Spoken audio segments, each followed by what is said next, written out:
ఎంత మధురమైనది యెహోవా నామము.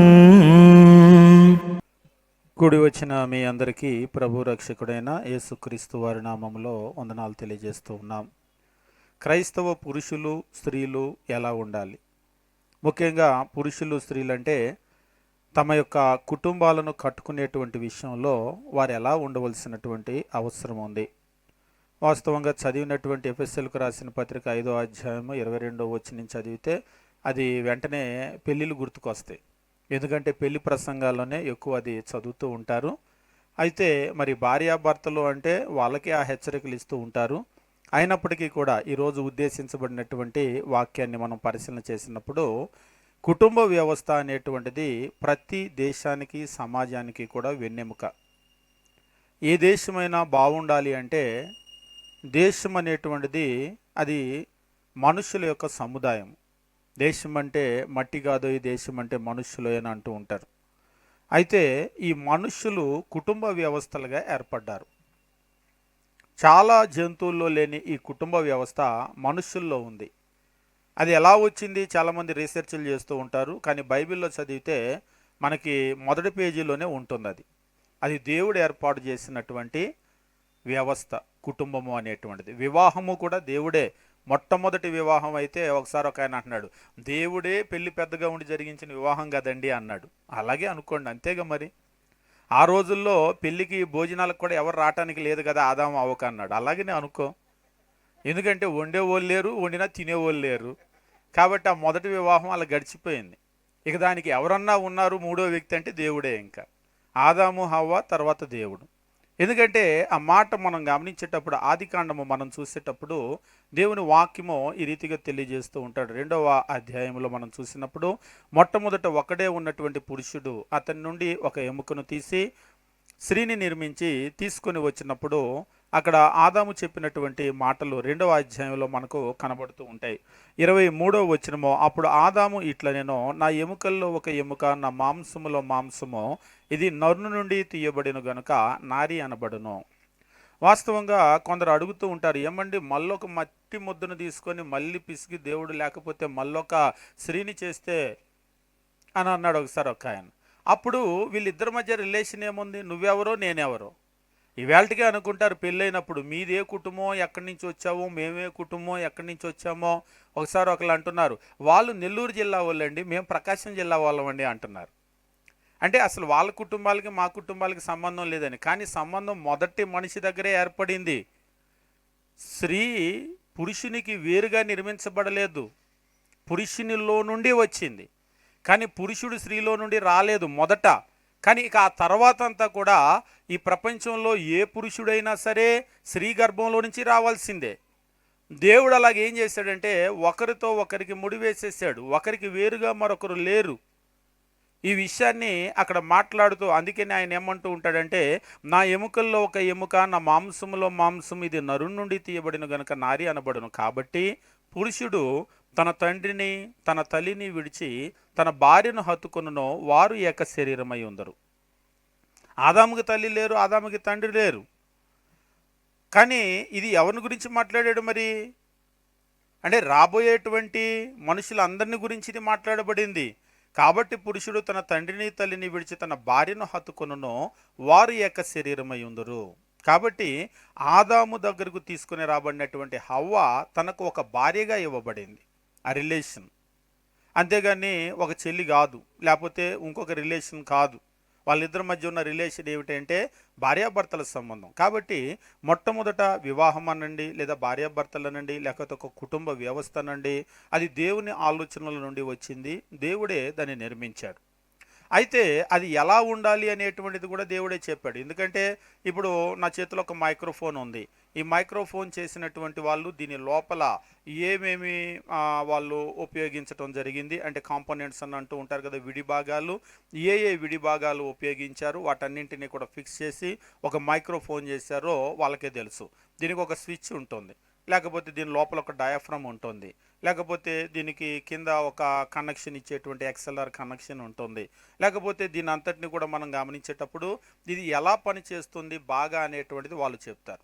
వాళ్ళు చెప్పినట్టు కనుక మనం ఉపయోగించామనుకోండి, ఇది చాలా బాగా పనిచేస్తూ ఉంటుంది. అలా కాకుండా వాళ్ళు చెప్పేది ఏంటి, డబ్బులు ఇచ్చి నేను కొన్నాను నా ఇష్టం అని చెప్పేసి నేను వాడటం మొదలుపెట్టాను అనుకోండి, అది ఇక ఉపయోగపడదు.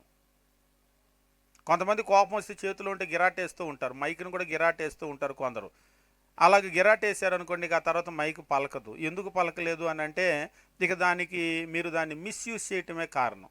నేను దేని గురించి మాట్లాడుతుంటే, కుటుంబ వ్యవస్థ కూడా అది బాగుండాలి అంటే దేవుడు దాన్ని నిర్మించిన దేవుడు ఎట్లా దాన్ని ఉంచుకోవాలి అనేటువంటిది ఆయనే చెప్పాలి. నా ఇష్టం నా భార్య, నా ఇష్టం నా భర్త, నా కుటుంబం నా ఇష్టం మీరెవరు చెప్పడానికి. కొంతమంది తల్లిదండ్రులు కూడా నోరెత్తనివ్వరు. ఒకసారి ఒకళ్ళు అంటున్నారు, పెళ్ళంటే మీరు చేశారు కానీ ఇంక మీరేం మాట్లాడొద్దు. పెళ్ళంటే మీరు చేశారు కానీ ఇంక మీరేం మాట్లాడొద్దు, అయిపోయింది అక్కడితోటి. మేము భార్యాభర్తలం, కింద పడతాము మీద పడతాము మా ఇష్టం అంటున్నాడు. సరే పడండి అయ్యా, మీరే పడండి అన్నారు వాళ్ళు. ఎందుకంటే కొంతమంది మాట్లాడినవారు, అలా ఉంటుంది పరిస్థితి. కానీ కొందరు దేవుణ్ణి కూడా మాట్లాడినివ్వకుండా, దేవుడు కూడా మాకు చెప్పాల్సింది ఏమి లేదు, మా కుటుంబం మేము చూసుకుంటామన్నట్లుగా ఉంటారు. అలాగైతే మీరు కుటుంబంలో ఉన్నటువంటి నిజమైనటువంటి దీవెనను పొందేటువంటి పరిస్థితి లేదు. ముఖ్యంగా ఈవేళ రేపు కుటుంబాలు చాలా ప్రమాదంలో ఉన్నాయి. అదేమిటి అంటే, మునుపటి కంటే కూడా ఇప్పుడు డైవోర్స్ ఎక్కువ అవుతూ ఉన్నాయి, కుటుంబాలు విచ్ఛిన్నమైపోతూ ఉన్నాయి. భార్యాభర్తల మధ్య మనం అంటూ ఉంటాం కదా, అండర్ వన్ రూఫ్ అని, ఒక రూఫ్ కింద వాళ్ళు ఉంటూ ఉన్నారు కానీ ఒక ఇంట్లో కలిసి ఉండే పరిస్థితులు కాదు. ఏదో విడిపోలేక బ్రతుకుతూ ఉన్నారు కొంతమంది. విడిపోతే బాగుండదు. ఒకసారి ఒకళ్ళు అంటున్నారు, కొడుకులు కూతుర్లకు కూడా పెళ్ళిళ్ళు అయ్యి మనవాళ్ళు మనవరాళ్ళు వచ్చారంటే ఇప్పుడు వాళ్ళకి రోజు గొడవలు జరుగుతున్నాయి ఆ ముసలి వాళ్ళకి. ఒకసారి ఆ సిస్టర్ అంటుంది, ఈ వయసులో విడిపోతే బాగుండదు కదా నాయన, ఈయనేమో అర్థం చేసుకోడు అని అంటుంది. ఆయన అంటున్నాడు, నా మీద చెప్తుందా, ఆమె అర్థం చేసుకోదు అని అంటున్నాడు. సరే, నాకు అర్థమైంది ఏంటంటే ఇద్దరు ఒకరినొకరు అర్థం చేసుకోలేదు. అయితే వాళ్ళేమన్నా ఇప్పుడు కొత్తగా లేతప్రాయం కాదు, మొన్నే పెళ్ళయిందంటే ఎవరన్నా వచ్చి చెప్తారు. వాళ్ళకి పిల్లలు పుట్టి ఇప్పుడు వాళ్ళు పోట్లాడుకుంటూ ఉంటే ఎలా ఉంటుంది. ఈరోజు కొన్ని కుటుంబాలు చూస్తాం, అమ్మా నాన్న పోట్లాడుకుంటే పిల్లలు వచ్చి డాడీ ఆగుతావా కొంచెం, లేకపోతే మమ్మీ నువ్వన్నా ఆగు అని పిల్లలు పెద్దోళ్ళే చెప్తూ ఉంటారు. అయినా కానీ మీరు ఆగండ్రా, ఇది మేమిద్దరం తెలుసుకుంటాం అంటారు. ఒకవేళ అలాంటి కుటుంబాలు ఇక్కడ బెంగళూరులో లేవేమో, కానీ మేము చూస్తూ ఉంటాం. అంటే పిల్లలు పెద్దవాళ్ళు అయితే సమస్యలు ఏమి ఉండకూడదు అంటే ఉండకుండా ఎలా ఉంటాయి. మనకి వివాహ వ్యవస్థ అనేటువంటిది, కుటుంబం ఎలా కట్టుకోవాలి అనేటువంటిది కనుక తెలియకపోతే మనకి ఇలాంటివే మనకి ఎదురవుతూ ఉంటాయి. ఈరోజు ముఖ్యంగా కుటుంబ వ్యవస్థలో భార్యాభర్తలు ఎట్లా ఉండాలి అనేటువంటిది చాలామంది ఏదో పెళ్లి ప్రసంగంలో పెళ్లిలో వినటం తప్ప, అప్పుడు కూడా చాలా టెన్షన్లో ఉంటారు. మొన్న ఒక పెళ్లిలోకి వెళ్తే ఆయన అంటూ ఉన్నాడు చాలా టెన్షన్గా ఉందని. మరి మొదటి పెళ్లి కదా అలానే ఉంటుందని చెప్పాను. అదేదో 4-5 సార్లు జరిగితే మరి కొత్త కాదు కాబట్టి, కానీ మరి అలా ఉండదు కదా. పెళ్ళంటే ఒకసారే జరిగిద్ది జీవితంలో ఎవరికన్నా కర్మగాలితే రెండోసారో మూడోసారో జరిగిద్ది, కానీ బాగుంటే ఒక్కసారే జరిగేది. అందరికీ అది ఫస్ట్ ఎక్స్పీరియన్సే, అదే లాస్ట్ ఎక్స్పీరియన్స్ కూడా. కాబట్టి పెళ్లిలో పాపం వాళ్ళు చాలా టెన్షన్లో ఉంటారు, చెమటలు పట్టేస్తూ ఉంటాయి. జనాలందరి ముందు మేమేం మైక్ పట్టుకొని ఇది చెప్పు అది చెప్పు అంటూ ఉంటాం పెళ్లి ప్రమాణాలు. పాపం వాళ్ళు లోపల చాలా ఇబ్బందిగానే ఉంటూ ఉంటారు. ఏం చెప్తారో కూడా చెప్పరు, వాళ్ళకి తెలియదు, కానీ మేము చెప్పినట్టు చెప్పేస్తారు. అందుకనే చెప్తాం, వీడియోలో అంతా రికార్డ్ అయిపోతుంది, అయిపోయిన తర్వాత ఆ వీడియో చూసుకోండి ఏం ప్రమాణం చేశారో అని. లేకపోతే ఏం ప్రమాణం చేశారో కూడా తెలియదు ఆ గాబరాలు. కాబట్టి ఈరోజు పెళ్ళిళ్ళ పరిస్థితి కనుక మనం చూసినట్లయితే, ఆ పెళ్ళిళ్ళు అనేటువంటిది మనకు వివాహాలు జరుగుతూ ఉన్నాయి, కానీ అందులో అంతా కొత్తే. పెళ్లి చేసుకోవటం ఫస్ట్ ఎక్స్పీరియన్సు, తర్వాత భార్యగా ఫస్ట్ వాళ్ళు ఆ రోల్ మొదలు పెడతారు. ఒక కొత్త జాబ్ ఎలా మొదలు పెడతారో, కొత్తగా జాబ్లోకి వెళ్ళి ఎక్కడ కూర్చోవాలి, ఏ డెస్క్ నాది, ఏ టేబుల్ నాది, ఏం చేయాలని అడిగినట్లు తెల్లారి నుంచి భార్యగా కొత్త రోలు, భర్తగా కొత్త రోలు. ఇంతవరకు కూతురుగా ఉన్నారు, కొడుకుగా ఉన్నారు, అది పాత రోలు. కానీ ఇప్పుడు ఈ కొత్త రోల్లోకి వచ్చేసరికి ఏం చేయాలో కొంత తెలియదు, గాబరా. అనుభవం ఉన్న వాళ్ళు ఎవరు ఉండరు ఇందులో, అది 2-3లో అయితే ఉంటారు. అదంత మంచి ఎక్స్పీరియన్స్ కాదు, కానీ ఎవరికైనా కొత్తే. కాబట్టి కొత్త కాబట్టి ఏమిటి అంటే కొంత సమస్యలు ఏర్పడుతూ ఉంటాయి. అదే ఇందులో వాళ్ళు వెల్ ట్రైన్డ్ అయితే, అంటే చక్కగా ప్రార్థనలకు వచ్చి ఇటువంటి వాక్యం బాగా విని ఈ వాక్యాన్ని వాళ్ళు అర్థం చేసుకున్న వాళ్ళైతే వాళ్ళు అందులోకి వెళ్ళగానే, కొంతమంది ఏంటంటే ఉద్యోగంలోకి వెళ్ళగానే ఇమిడిపోతూ ఉంటారు. అందులో వాళ్ళకి ఒక అవగాహన ఉంటుంది. అంటే ప్రాక్టికల్ ఎక్స్పీరియన్స్ లేకపోయినా కానీ థిరిటికల్ ఎక్స్పీరియన్స్, అంటే వాళ్ళకి థిరిటికల్గా అది నేర్చుకొని ఉంటారు ఏం చేయాలి అనేటువంటి దాన్ని. కాబట్టి ఇప్పుడు మనం వాక్యంలో నేర్చుకునేటువంటి విషయాలు ఏమిటి అంటే, దేవుడు వివాహ బంధాన్ని ఏర్పాటు చేసినప్పుడు అది మొట్టమొదట ఒక పురుషుడు ఒక స్త్రీ, ఒక ఆదాముకు ఇద్దరు స్త్రీలు లేరు, ఒక పురుషుడు ఒక స్త్రీ మధ్య ఉండవలసింది వివాహ బంధం. దేవుడు అలాగనే దాన్ని ఏర్పాటు చేశాడు. ఒకానొక సందర్భంలో క్రీస్తు ప్రభు దగ్గరకు వచ్చి ఏ హేతువు చేతనైనా పురుషుడు తన భార్యను విడనాడుట న్యాయమా అని అడిగారు. ఏ హేతువైనా కావచ్చు. మత్తయి సువార్త 19వ అధ్యాయం. అప్పుడు క్రీస్తు ప్రభు ఏమన్నాడు? కట్నం కనుక సరిగా తేకపోతే, చాలినంత తేకపోతే అప్పుడు పంపించవచ్చు అన్నాడా? ఒకసారి ఒకళ్ళు అన్నారు, అసలు పాత నిబంధనలో అయితే మగ మనిషి ఆడ మనిషికి ఓలు ఇవ్వాలి. ఇప్పుడంతా రివర్స్ అయిపోయింది వ్యవహారం. ఆడవాళ్ళు మగవాళ్ళకి ఇస్తూ ఉన్నారు. అయితే బైబిల్ ప్రకారంగా మనం గమనించినప్పుడు పాత నిబంధనలో స్త్రీకి పురుషుడే ఓలి ఇచ్చి స్త్రీని వివాహం చేసుకుంటాడు. అయితే మనకు ఇప్పుడు చూసేటువంటి కట్నాలు కానీ లేకపోతే మరే విధమైన సమస్యలు కానీ, ఏ విధమైన సమస్య అయినా సరే పురుషుడిని స్త్రీని అంటే భార్యను భర్తను వేరు చేయటానికి కుదరదు అనేటువంటి విషయాన్ని తెలియజేస్తూ ఉంటాడు. మత్తయి సువార్త 19వ అధ్యాయం మనం గమనించినప్పుడు ఇక్కడ ఆయన దగ్గరకు వచ్చినటువంటి వాళ్ళు అడుగుతూ ఉన్నారు. 3వ వచనంలో, పరిసయ్యులు ఆయన శోధింపవలనని ఆయన యొద్దకు వచ్చి, ఏ హేతువు చేతనైనా పురుషుడు తన భార్యను విడనాడుట న్యాయమా అని అడగగా, ఆయన సృజించిన వాడు ఆది నుంచి వారిని పురుషునిగాను స్త్రీనిగాను సృజించిననియో, ఇందు నిమిత్తము పురుషుడు తల్లిదండ్రులను విడిచి తన భార్యను హత్తుకొనును. ఇందాక మనం చదివాం కదా, తల్లిదండ్రులను విడిచి తన భార్యను హత్తుకొనును, వారిద్దరూ ఏక శరీరముగా ఉందరని చెప్పిననియో మీరు చదవలేదా? వారు ఏక శరీరం, ఒకే శరీరాన్ని నువ్వెలా విడగొడతావు? నా శరీరంలో అవయవాలు ఉన్నాయి, ఇవి నాకు అతకబడి ఉన్నాయి, నా శరీరంలో అవయవాలు ఎట్లా విడగొడతారు? మీ శరీరంలో మీకు కొన్ని అవయవాలు ఉన్నాయి. ఒకవేళ ఆ అవయవం మీకు బాగా పనిచేయట్లేదు, నరికవతలు పడేస్తారా? పడేమో. ఒకవేళ అది బాగోకపోతే కూడా, అది ఏదైనా జబ్బు చేస్తే కూడా సర్జరీ చేసో ఏదో దాని మీద కొంత ఖర్చు పెట్టో వైద్యం చేయించుకునో, బ్రతికినప్పుడు ఎన్ని అవయవాలతో మనము పుట్టినప్పుడు ఎన్ని అవయవాలతో ఉన్నామో చచ్చేదాకా అన్ని అవయవాలని కాపాడుకోవడానికి ప్రయత్నం చేస్తాం. కాంట్ బట్ అనుకున్న పరిస్థితుల్లో ఇక అది వేరే. అలాగనే భార్యాభర్తలు ఏక శరీరం అయితే వాళ్ళని ఎట్లా వేరు చేస్తారు? 6వ వచనంలో అంటున్నాడు, కాబట్టి వారు ఇకను ఇద్దరు గాక ఏక శరీరముగా ఉన్నారు గనుక దేవుడు జతపరిచిన వారిని మనుషుడు వేరుపరచకూడదని చెప్పాను. ఇందులో మనం గమనించాల్సింది ఏంటంటే, దేవుడు జతపరిచిన వారిని పెళ్ళిళ్ళు చేసేటప్పుడు నేను ఎప్పుడు చెప్తూ ఉంటాను, రేపు మీకు ఏదైనా గొడవలు అయినప్పుడు ఎవరు అయ్యగారు పెళ్లి చేసింది అని మమ్మల్ని గురించి మీరు ఆలోచన చేయొద్దు. ఒకసారి ఒకళ్ళు అంటున్నారంట, నిన్ను కాదు ఆ పెళ్లి చేసిన అయ్యగారు నానాలంటున్నాడు. ఆయన ఏం చేస్తాడు? మధ్యలో పెళ్లి చేయమంటే వచ్చి పెళ్లి చేస్తాడు. అసలు నిన్ను కాదు ఆ సంబంధం చూసినోడు అనాలంటారు. ఆయన ఏం చేస్తాడు? మా అబ్బాయికో అమ్మాయికో సంబంధాలు చూడమంటే చూశారు. ఇందులో మీరు గుర్తించాల్సింది ఏంటంటే, ఇదంతా మనుషుల పాత్ర కాదు, దేవుడు జతపరిచిన వారిని. కాబట్టి వివాహం అయినప్పుడు మనం నమ్మవలసింది ఏంటంటే, ప్రపంచంలో కోటాను కోట్ల మంది మనుషులు ఉన్నా కానీ ఆ పురుషుడుకు ఆ స్త్రీ లేదా ఆ స్త్రీకి ఆ పురుషుడు అనేది అది దేవుని నిర్ణయం కాబట్టి జరిగింది, ఎవరో చూశారు కాబట్టి జరగలేదు. ఒకసారి ఒకరు అసలు ఈ సంబంధం మీకు ఎవరే తగిలిచ్చింది అని అడుగుతున్నారు. అదే సంబంధం బాగుంటే వాళ్ళని గుర్తు చేసుకుంటారా? వాళ్ళని అసలు గుర్తు చేసుకోరు. ఎప్పుడు గుర్తు వస్తారంటే, ఎవరు పెళ్లి చేశారు, ఎవరు సంబంధం చూశారు అనేది బాగపోతే గుర్తు వస్తారు. కానీ ఇందులో మీరు గుర్తు చేసుకోండి, దేవుడు జతపరిచిన వారిని, అది దేవుని చేత.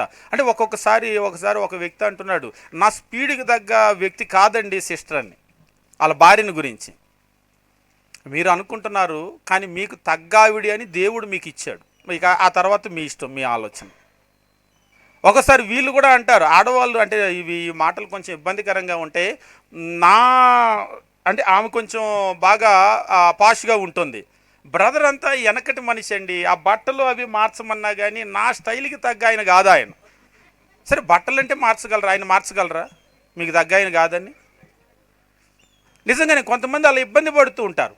వాళ్ళే కాదు, కొంతమంది మగవాళ్ళు కూడా పక్కన స్త్రీని తీసుకొని వెళ్ళటానికి, వాళ్ళ భార్యను తీసుకెళ్ళటానికి ఇబ్బంది పడేటువంటి, సిగ్గుపడేటువంటి భర్తలు నాకు తెలుసు. కొంచెం లావుగా ఉన్నారంటే తగ్గమనండి, నేను ఎంత చెప్పినా తగ్గట్లేదు అని అంటారు. ఏదో ఒక రకం కష్టపడండి, ఇంకా మార్చడానికి లేదుగా. బట్టలంటే మార్చగలరు, భార్య భర్తని మార్చలేరు, భర్త భార్యని మార్చలేరు. దేవుడిది మనకి కరెక్ట్ ఫిట్ అని చెప్పేసి మనకు లోకంలో చెప్తూ ఉంటారు కదా, టైలర్ స్టిచ్డ్ అని చెప్పేసి. దేవుడు ఈ కోటాను కోట్లలో వీళ్ళు నీకు కరెక్ట్ అని చెప్పేసి వాళ్ళని ఇచ్చాడు. ఇక వాళ్ళతో మీరు ఎట్లా ఉంటారో ఇక మీరు దాన్ని సరి చేసుకోండి. ఆ యొక్క వివాహ బంధం అనేటువంటిది. దాన్ని మీరు సరి చేసుకున్నారనుకోండి, అది అందంగా ఉంటుంది, అద్భుతంగా ఉంటుంది. ఇదంతా కాకుండా అసలు ఈ సంబంధం ఎవరు తెచ్చారు, ఫస్ట్ అసలు మనం చూపించినోడు ఎవడో, చేసిన అయ్యగారు ఎవడో అని ఇలా గనక వెళ్ళారనుకోండి, దానిలో ఏ విధమైన పరిష్కారం మీకు దొరకదు. ఎందుకంటే ఒక్కోసారి మాకు కూడా కేసులు ఉంటాయి. వాళ్ళు కొట్టుకొని, భార్యాభర్తలు కొట్టుకొని కోర్టెక్కి పెళ్లి చేసిన అయ్యగారిని కూడా పిలుస్తారు. మేము కూడా వెళ్ళాలి వాయిదాలకి. మేము అందుకనే పెళ్ళిళ్ళు చేసేటప్పుడే మేము చూస్తూ ఉంటాం, వీళ్ళు వీళ్ళు పెళ్లి చేసుకొని కాపురం చేసే వాళ్ళైనా మనం కోర్టుకి ఎక్కిచ్చే రకమా అని. ఎందుకంటే ఆ తర్వాత చివరిలో వచ్చింది మాకు కూడా. కాబట్టి కొంతమంది ఉన్నారు మా సేవకులు, ఈ వీళ్ళు పెళ్లి చేసిన దగ్గర నుంచి కోర్టుకు తిరుగుతున్నామండి అని చెప్పేసి. కోర్టుకు కూడా తిరగాలి, వాళ్ళకే పెళ్లి చేశారు గుర్తుపట్టు అంటారు. 20 ఏళ్ళ తర్వాత ఎవరికి చేశారు, ఏం గుర్తుపడతారు? వాళ్ళు 20 ఏళ్ళ క్రితం పెళ్లి ఫోటోలో ఉన్నట్టుగా ఉండరు. ఇప్పుడు గుర్తుపట్టు అంటే ఏం గుర్తుపడతారు? సర్టిఫికెట్లు ఉంటే దాని ప్రకారం ముందుకెళ్ళిపోవాల్సినటువంటి పరిస్థితులు అంతే. కాకపోతే ఏమిటంటే ఇందులో మనం గుర్తించవలసింది, మనకు జతపరిచినటువంటిది దేవుడు. అది ఒక్క విషయం కనుక మనం గౌరవం ఇస్తే, నాకు అర్థం కావట్లేదు కానీ వీళ్ళు నాకు కరెక్ట్ అనే దేవుడు ఇచ్చాడు అని భర్త భావించాలి, భార్య భావించాలి. మిగిలిన విషయాలు ఏమన్నా ఉంటే సరి చేసుకోవాలి. అలా గనక మనం ముందుకు వెళ్ళినట్లయితే ఆ వివాహం అనేటువంటిది దీవించబడుతుంది. అట్లా కాకుండా వీళ్ళు నాకు సరిగా లేరు కాబట్టి వీళ్ళని మార్చేసి మరలా సరిగా ఉన్న వాళ్ళని తెచ్చుకుంటానంటే నువ్వు ఎంతమందిని తెచ్చుకుంటావు? మనకు లోకంలో ఒక సామెత ఉంటుంది, అందులో తెలియని దేవుడి కంటే కూడా తెలిసిన దెయ్యంతో ఆగటమే మంచిదని. తెలియని దేవుడు, ఆ దేవుడికి ఏం నైవేద్యం పెట్టాలో, ఏం చేయాలో ఏం తెలియదు.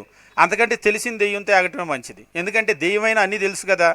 అంటే వాళ్ళ ఇష్టాలేంటో. ఇప్పుడు నువ్వు ఒక భార్య లేదా భర్త నచ్చలేదని వదిలేసావు, రేపు కొత్త వాళ్ళని తగిలించుకున్నావు, వాళ్ళు ఇంతకంటే మోసంగా ఉంటే అప్పుడేం చేస్తావు? లేదు పాద్య బాగుందని మళ్ళీ వెనక్కి రాగలవా? రాలేవు. పోనీ వీళ్ళని వదిలేసి 3కి వెళ్తావా? అది అంతకంటే, ఒకవేళ మీకు ఏదైనా మంచిది దొరికితే దొరకవచ్చు, దొరకాలని రూల్ ఏమీ లేదు. ఎప్పుడు కూడా చూడండి, మొదటి సంబంధం అయితే మంచి దొరుకుతాయి, రెండోదంటే వీళ్ళు ఏం చేశారో ఆమె వదిలేసి వెళ్ళింది అంటారు. లేకపోతే ఆమెకు ఎతుకుతున్నారు అనుకోండి, ఆమె ఏం చేసిందో ఆయన తట్టుకోలేక దండం పెట్టి వెళ్ళిపోయి ఉంటాడు, ఇవన్నీ వెనక అనుకుంటారు. అందుకని రెండో సంబంధాలకి దాదాపుగా మంచి వాళ్ళు దొరకరు. అటువైపు కూడా అలాంటి వాళ్ళు ముదురు లేవలో టెంకలు ఉంటారు, ఆ టెంకాయ ఈ టెంకాయ కలుస్తారు. నేను ఒకసారి ఒకలే చెప్పాను, దయచేసి రెండులో లేతలు ఎవరో ఉండరు. మీరు రెండులో కనుక వెతుక్కోవాలంటే లేతలు ఎవరో ఉండరు. అది మీకంటే కూడా కొంత టెంకాయ ఉండవచ్చు, మీకు కనపడదు. కాకపోతే ఏంటంటే మనం మొదటిదంటే అంతా తెలుసు, వాళ్ళు అంతా తెలుసు, సమస్య ఏంటో తెలుసు. విడిపోవటం కంటే కూడా సమస్యను పరిష్కరించుకోవటం ఎప్పుడు కూడా మంచిది. దేవుడు వివాహ బంధాన్ని అలాగనే ఏర్పాటు చేశాడు. ఆయన ఏమంటున్నాడంటే, దేవుడు జతపరిచిన వారిని మనుష్యుడు వేరుపరచకూడదు అని అంటూ ఉంటాడు.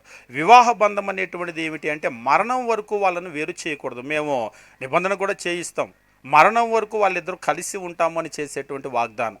కాబట్టి ఇందులో మనం కొంచెం ఓపికగా ఉన్నారనుకోండి, అన్నీ సర్దుకుంటాయి. సర్దుకున్నటువంటి ప్రపంచంలో ఎక్కడైనా సరే పరిష్కారం కాని సమస్య ఏది కూడా ఉండదు. పరిష్కారానికి గనక మనము మనస్సు పెడితే పరిష్కారం కాని సమస్య ఏమి కూడా ఉండదు. భార్యాభర్తలు కూడా సమస్య ఉంటే పోట్లాడుకోవటం కంటే కూడా చక్కగా కూర్చొని మాట్లాడుకుంటే సమస్యలకు పరిష్కారం వస్తుంది. అందులో కనుక ఇద్దరి మధ్యలో దేవుని వాక్యం కనుక ఉండి దానికి ఇద్దరూ గౌరవిస్తే సమస్య ఇట్టే పరిష్కారం అయిపోతుంది. కాబట్టి వివాహ బంధం అనేటువంటిది నేడు సమాజంలో చాలా బలహీనంగా ఉంది, కానీ దేవుడు చాలా బలంగా ఉండాలి అని దాన్ని రూపొందించాడు. బలహీనపడటానికి కలిగినటువంటి ప్రధానమైనటువంటి కారణం ఏమిటి అంటే, అందులో మనుష్య రీతిగా ఆలోచన చేయటం, దేవుని నిర్ణయం అనేటువంటిది వాళ్ళకి తెలియక దానికి రెస్పెక్ట్ ఇవ్వకుండా ఉండటాన్ని బట్టి మనుషులు ముందుకెళ్ళిపోతూ ఉన్నారు. ఇక ఇందులో క్రైస్తవ పురుషుడు ఎలా ఉండాలి అనేటువంటి విషయాన్ని మనం గమనించినప్పుడు, మొట్టమొదటి చాలా ముఖ్యమైనటువంటిది ఏంటంటే, భర్త తన భార్యను ప్రేమించాలి కాదు, త్యాగపూరితంగా ప్రేమించాలి. ప్రేమించడం అంటే ఏదో గ్రీటింగ్ కార్డు ఇవ్వటం, ఐ లవ్ యూ రాయటం ఎట్లా అనుకుంటారు, అట్లా కాదు. అది కాదు ఐ లవ్ యూ అంటే, త్యాగపూరితంగా ప్రేమించాలి. ఎఫెసీయులకు రాసిన పత్రిక 5వ అధ్యాయము మనకి ఇక్కడ తెలియజేస్తూ 25వ వచనం మనం చూసినట్లయితే దేవుని వాక్యం ఈ రీతిగా తెలియజేస్తూ ఉంటాడు. ఎఫెసీయులకు రాసిన పత్రిక 5వ అధ్యాయం 25వ వచనము, పురుషులారా మీరు మీ భార్యలను ప్రేమించుడి, అటువలే క్రీస్తు కూడా సంఘాన్ని ప్రేమించి అది కలంకమైన ముడతైన అటిది మరి ఏదైనా లేక పరిశుద్ధమైనదిగాను నిర్దోషమైనదిగాను మహిమగల సంఘముగాను ఆయన తన ఎదుట దాన్ని నిలవబెట్టుకొనవలని వాక్యముతో ఉదక స్నానము చేత దాన్ని పవిత్రపరిచి పరిశుద్ధపరచుటకై దాని కొరకు తను తాను అప్పగించుకొనెను. సంఘము మొట్టమొదటగానే ప్యూర్గా లేదు, అది పరిశుద్ధంగా లేదు, కలంకం లేనిదిగా ఏమీ లేదు. అందరూ కూడా పాపంలో మునిగిపోయిన వాళ్ళే. క్రీస్తు ప్రభు ఏం చేశాడంటే దానిని ఆ సంఘాన్ని వాక్యముతో ఉదక స్నానము చేత దాన్ని పవిత్రపరిచి పరిశుద్ధపరచటానికి దాని కొరకు తన్ను తాను అర్పించుకొని త్యాగం చేసి సంఘానికి ఆ ప్యూరిటీని ఇచ్చాడు, ఆ హోలీనెస్. ఈరోజు ప్రతి భర్త మీద ఉన్నటువంటి బాధ్యత ఏమిటి అంటే భార్యను అలాగా ప్రేమించాలి. త్యాగపూరితమైనటువంటి ప్రేమ. ఆ త్యాగపూరితమైనటువంటి ప్రేమ ఎక్కడైతే ఉండదో ఆ కుటుంబంలో ఖచ్చితంగా భార్యాభర్తల మధ్య సఖ్యత అనేటువంటిది ఉండదు. మొట్టమొదటి విషయం తెలియజేసేటువంటి విషయం ఏమిటంటే భర్తకు త్యాగపూరితమైనటువంటి ప్రేమ అనేటువంటిది అవసరం. త్యాగపూరితమైనటువంటి ప్రేమ అనగానే ఇందులో కొన్ని సహనము, తర్వాత ఓర్పు, తర్వాత క్షమాగుణము, తర్వాత నిస్వార్థమైన ప్రేమ, ఇవన్నీ కూడా వస్తాయి. క్రీస్తు ప్రభు నిజంగా ఆయన్ని మనం గమనించినప్పుడు సంఘం కొరకు ఆయన చాలా సహించాడు. చాలా సహించాలి. అప్పుడప్పుడు అడుగుతూ ఉంటారు భార్యాభర్తల బంధంలో ఎక్కువ ఎవరు సహించాలి అని. స్త్రీకే ఓర్పు ఎక్కువ అని అంటారు, కానీ ఎక్కువ సహించాల్సిన బాధ్యత అయితే భర్త మీదే ఉంది. ఏదన్నా ఒకవేళ పరిస్థితులు బాగలేదు, ఏదో బాంబ్ బ్లాస్టింగ్ లాగా ఏదో జరుగుతాయి అని అనిపించింది అనుకోండి, ప్రశాంతంగా అక్కడి నుంచి వెళ్ళిపోవటమే, ఎదురుబడి పోట్లాడే కంటే. ఎదురుగా అంటే మనకు కూడా వాతావరణం మారేటప్పుడు తెలిసినట్టుగా, తుఫాను ముందు తెలిసినట్లుగా అర్థమవుతూ ఉంటుంది. వాళ్ళ ఫేస్ ఫీలింగ్స్ తెలుస్తూ ఉంటాయి. ఏదో జరగబోతూ ఉంది, గందరగోళం ఏదో చేయబోతున్నారు, బరస్ట్ అవ్వబోతున్నారు అనగానే మనం కూడా ఏంటంటే జ్ఞానంగా తుఫాను హెచ్చరికలలాగా అలాంటి హెచ్చరికలు కనబడినప్పుడు చక్కగా ప్రశాంతంగా లేచి బయటికి వెళ్ళటమే. తుఫాన్ వెలిసిపోయినప్పుడు మళ్ళీ వచ్చినట్లుగా మరలా కాసేపే, ఎక్కువసేపే ఉండదు. కొంతమంది గుర్తుపెట్టుకోవాలనుకుంటారు కానీ ఎక్కువసేపు గుర్తుపెట్టుకోలేరు స్త్రీలు. పురుషులకు ఉన్నంతగా ఎక్కువసేపు గుర్తుపెట్టుకోలేరు. అయితే సనుగుతూ ఉంటారు, గొనుగుతూ ఉంటారు, ఇదంతా మామూలే. కానీ మరలా రాగానే రండి భోజనం చేయండి, లేకపోతే ఎంతసేపు అయింది, లేదా ఇదంతా మళ్ళీ మామూలే. అదే అక్కడే ఉన్నారనుకోండి, భోజనం చేయమని అడగరు. ఎదురుగా కనుక ఉంటే పోట్లాడతారు కానీ తినమని అడగరు.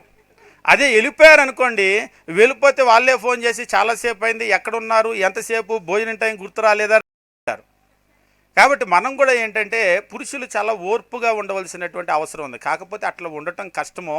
ఇది నువ్వే మాట్లాడతావా, ఆడ మనిషి నువ్వు మాట్లాడితే నేను మాట్లాడలేనా అని చెప్పేసి వాళ్ళేమో మాట్లాడితే వీళ్ళేమో చేసుకునేటువంటి పరిస్థితులు మనం చూస్తూ ఉంటాం. అంటే మ్యాన్ హ్యాండ్లింగ్ కూడా జరుగుతూ ఉంటుంది. నేను ఒకసారి ఒక భార్యాభర్తల పరిస్థితి చూస్తే, నువ్వేనా కొట్టేది, నేను కొట్టలేనా అని ఈ ఆడ మనిషి కూడా చేసి పట్టాపట్ అంటే కొట్టడం కాదు కానీ రక్కేసింది, గోర్లు ఉన్నాయి, రక్కేసేసరికి మగ మనిషి కదా ఆయన బలంగా 4 దెబ్బలు వేసేసాడు. వాళ్ళ ఇంట్లో ఎప్పుడు చెప్తారంట, అమ్మా నువ్వేమనకుండా అల్లుడు కొట్టడే అంటే, నేనేమంటాను, ఏమి అనను, మరి మనిషి అన్న తర్వాత మరి కొడతంటే చూస్తూ ఉండాలా అంటది. చూస్తూ ఉండకపోతే రక్కి 4 గుద్దించుకో, ఇక ఏం చేస్తారు మరి. ఇప్పుడు నువ్వు మౌనంగా కనుక ఉన్నావు అనుకో, ఏమైంది. వాస్తవంగా మనకి ఎప్పుడూ చూడండి 2 చేతులు కలిసినప్పుడే. కొంతమంది ఏంటంటే చూడటానికి బాగా వీళ్ళు ఏమి ఎరగనోళ్ళు అన్నట్టుగా ఉంటారు, కానీ అసలు మనిషికి కోపం రాని మనిషికి కూడా కోపం తెప్పిస్తారు. అలాంటి ఎక్స్పర్ట్స్ ఉంటారు. ఏ మాట, మీరు భార్యల్ని చూడండి, ఏ మాట అంటే భర్త కోపం వస్తుందో వాళ్ళకి బాగా తెలుసు. ఏ స్విచ్ నొక్కితే ఆ బల్బు వెలుగుతుందో వాళ్ళు. అసలు మీరు కాదు, అసలు పెళ్లి జరిగినప్పుడు ఆ రోజు మీ అమ్మ నాన్న ఏం చేశారు అని అంటారు. మీరు చాలా కుటుంబాల్లో చూడండి, వెంటనే ఇక్కడి నుంచి ఫ్లాష్ బ్యాక్ అక్కడికి వెళ్ళిపోయింది. అసలు ఆ రోజు ఏం జరిగింది, లేకపోతే మీ వాళ్ళు ఏం చేశారు అని అంటారు. ఇప్పుడు వాటన్నిటికీ ఆయన ఏం సమాధానం చెప్తాడు, చెప్పలేడు. వదిలే అంటారు, వదలరు. ఇక ఆ తర్వాత అది పెరుగుతుంది. మీరు చాలా సందర్భాల్లో చూసినప్పుడు ఇది కాదండి, పాత విషయాలన్నీ తెస్తారండి, తెచ్చి మరికి ఏం చేస్తాం మనం, అది జరిగిపోయింది. ఇప్పుడు నేను లేను అక్కడ. ఒక కుటుంబంలో ఒక బ్రదర్ చెప్తూ ఉన్నాడు, ఆ పెళ్లి రోజంట వాళ్ళని బాగా చూసుకోలేదంట. ఆయనకి సంబంధం లేదు, వాళ్ళ అమ్మా నాన్న వాళ్ళ చుట్టాలు. ఏదన్నా అయినప్పుడల్లా మీ కుటుంబాలంతా అంతే, అసలు ఆ పెళ్లి రోజు అసలు మమ్మల్ని ఎలా చేశారనుకున్నావు అసలు అని చెప్పేసి అవన్నీ మొదలైంది. ఏం చేస్తాడైనా, పోనీ మళ్ళీ పెళ్లి రోజుకి వెనక్కి తీసుకొని వెళ్ళి అన్న సరి చేసుకొని రాగలడా, టైం మిషన్లు ఏమి లేవు. ఇక ఇప్పుడు దాన్ని వదిలే అంటే వదిలేరు. మనం ఎప్పుడు కూడా ఏమిటి అంటే సంగతులను ఎత్తటము అనేటువంటిది నిజంగా చాలా తప్పైనటువంటి విషయం. అయితే ఇలాంటి సందర్భంలో కూడా పురుషులు చాలా ఓర్పుతో వ్యవహరించవలసిన పరిస్థితి ఉంది. జ్ఞానం కలిగినటువంటి పరిస్థితి ఏంటంటే బైబిల్లో పేతురు పత్రికలో వాళ్ళు బలహీన ఘటాలని ఎరిగి జ్ఞానంతో కాపురం చేయమంటాడు. భార్యని జ్ఞానంతో కాపురం చేయమని అనలేదు. భర్తని మాత్రం జ్ఞానంతో కాపురం చేయమన్నాడు. ఒకసారి ఒక ఆయన అడిగాడు, ఏ విషయంలో జ్ఞానం అన్నాడు. అన్ని విషయాల్లో జ్ఞానం. ఇక ఏ విషయంలో జ్ఞానం అంటే అన్ని విషయాల్లో. ఇక అది నువ్వే అర్థం చేసుకోవాలి. అన్నీ చెప్పరు అక్కడ. వాళ్ళు బలహీన ఘటం అని చెప్పాడు. ఆ బలహీన ఘటం ఇప్పుడు ఒక గ్లాస్ ఐటమ్ ఉందనుకోండి, చాలా జాగ్రత్తగా హ్యాండిల్ చేస్తాం. హ్యాండిల్ విత్ కేర్ అని అంటారు. అలాగనే భార్యతో కూడా హ్యాండిల్ విత్ కేర్ అంతే. అలా కనుక జాగ్రత్తగా వ్యవహరిస్తే, సున్నితంగా కనుక వ్యవహరించినట్లయితే చాలా సమస్యలు, పెద్ద పెద్ద సమస్యలు అవ్వో. ఎప్పుడైతే రూడ్గా బిహేవ్ చేస్తూ ఉంటారో ఆ సమస్య ఏమవుతుందంటే దాటి వెళ్ళిపోతూ ఉంటుంది. అందుకనే బైబిల్లో అంటాడు, కఠినంగా కాకుండా భర్త వ్యవహరించాలి. మామూలుగా మనం వ్యవహరించేటప్పుడే రిలేషన్స్ ఏమిటి అంటే, ఎక్కడైతే కఠినంగా ఉంటామో, ప్రేమ లేకుండా ఉంటుందో, గౌరవం లేకుండా ఉంటుందో, అక్కడ రిలేషన్స్ దెబ్బతింటూ ఉంటాయి. కాబట్టి ముఖ్యంగా భార్యాభర్తల విషయంలో భర్తకు తెలియజేసేటువంటి విషయం ఏమిటంటే, త్యాగపూరితమైనటువంటి ప్రేమ, సహనము, అదే రీతిగా నిస్వార్థంగా ప్రేమించటము, ఇందులో కఠినంగా కాకుండా మృదువుగా ప్రవర్తించటం అనేటువంటిది నేర్చుకోవాల్సినటువంటి అవసరం ఉంది. మరి వాళ్ళను కూడా మృదువుగా ప్రవర్తించమని అంటే అది వేరే విషయం. కానీ ఇటువైపు నుంచి కూడా చాలా మృదువుగా. ఇప్పుడు ఒక్కసారి సంఘాన్ని గమనించండి. మనం ఎంత పాపం చేసినప్పటికీ కూడా క్రీస్తు ప్రభు మనతో మృదువుగానే డీల్ చేస్తాడు. ఎంతసేపటికి మన ఆత్మను రాబట్టుకోవాలనే ప్రయత్నమే కానీ మనల్ని తెంచేసుకుందామని ఆయన ఎప్పుడూ అనుకోడు. మనం కూడా భర్తగా ఏమిటి అంటే, క్రీస్తు ఎలాగైతే ప్రేమించాడో అలా ప్రేమించమని మనల్ని అంటున్నాడు. కాబట్టి రిలేషన్ నిలబెట్టుకోవటం అనేటువంటిది ఎవరి యొక్క బాధ్యత అంటే, అది పురుషుల మీద దేవుడిచ్చినటువంటి బాధ్యత. ఖచ్చితంగా దాన్ని మనం నిలబెట్టుకోవాల్సినటువంటి అవసరం ఉంటుంది. అంతేకాదు, మనము మాట్లాడేటువంటి విషయాన్ని కూడా మాట్లాడేటప్పుడు కూడా అంటే బయట విసిగిపోయే పరిస్థితి ఉంటుంది, ఉద్యోగాలు ఉంటాయి, రకరకాలుగా ఒత్తిళ్ళు ఉంటాయి. ఇవన్నీ కుటుంబంలో రాగానే ఏమవుతుందంటే ట్రాఫిక్లో విసిగి వస్తారు. లేకపోతే అక్కడ ఉన్న జాబ్ దగ్గర చాలా ఒత్తిడితో వస్తారు. రాగానే ఏంటంటే ఎవరి మీద కోపం చూపించలేరు. బాస్ మీద చూపిస్తే ఆయన ఊరుకోడు కదా. ట్రాఫిక్లో కోపం వచ్చి గుద్దితే ఎవరు ఊరుకోరు కదా. ఇంటికి వచ్చి ఉంటాడనమాట ఈ ఒత్తిడి యొక్క మొత్తంతో కలిపి. వచ్చి భార్య నీళ్లు తెచ్చో ఏదో తెచ్చి అక్కడ కదిపిద్ది, ఎగ్గిరాల మీద పడతారు. చాలా సందర్భాల్లో అంటూ ఉంటారు, ఎక్కడో కోపం తెచ్చి మా మీద చూపిస్తారని. వాస్తవంగా ఏమిటంటే అది వాళ్ళ మీద కోపం కాదు. కాకపోతే ఏమిటి అంటే, నేడున్నటువంటి సమాజంలో ఆ ఒత్తిడి వాళ్ళకే కాదు, ఎవరికైనా. ఇప్పుడు మీరు గమనించినట్లయితే మనల్ని ఎవరో కదిపారు, బాగా విసిగించారు. ఈలోపు ఎవరితో మాట్లాడాలంటే వెంటనే యాక్షన్ అనగానే షూటింగ్లో మారినట్టుగా మన ఫేస్ మారదు ఇటు తిరగగానే. ఆ రియాక్షన్ కొంతసేపు ఉంటుంది. మనం కూడా దాన్ని అర్థం చేసుకోవాలి. అది పురుషులైనా స్త్రీలైనా ఏ మనిషి అయినా సరే మనం దాన్ని అర్థం చేసుకోవాల్సినటువంటి అవసరం ఉంటుంది. అంతేకాదు, మనం గమనించేటప్పుడు పురుషునికి ఇచ్చినటువంటి మరొక ముఖ్యమైన బాధ్యత ఏమిటంటే, కుటుంబంలో ఆధ్యాత్మికమైనటువంటి నాయకుడై ఉండాలి. నడిపించేటువంటి బాధ్యతను పురుషుడు ఎప్పుడు కూడా నిర్లక్ష్యం చేయకూడదు.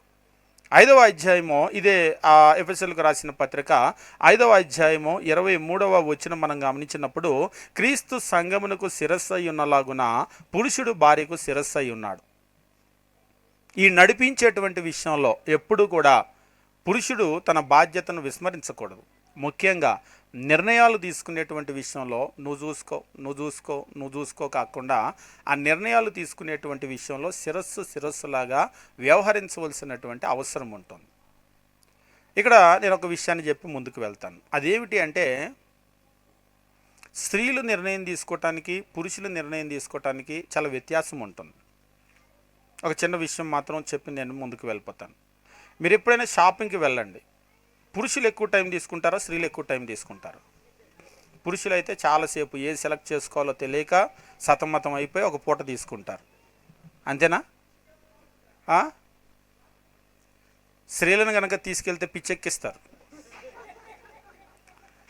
అన్నీ తెలుసుకోలేరు. ఒకసారి చీరలన్నీ కొట్టేశారు, అన్నీ బాగానే అనిపిస్తున్నాయి అంట. ఆయన అంటున్నాడు, అన్నీ కానీ కొంటావా ఏంటని. అన్నీ కొన్నాం, ఒకటే కదా కొనటానికి వచ్చామంటున్నాడు.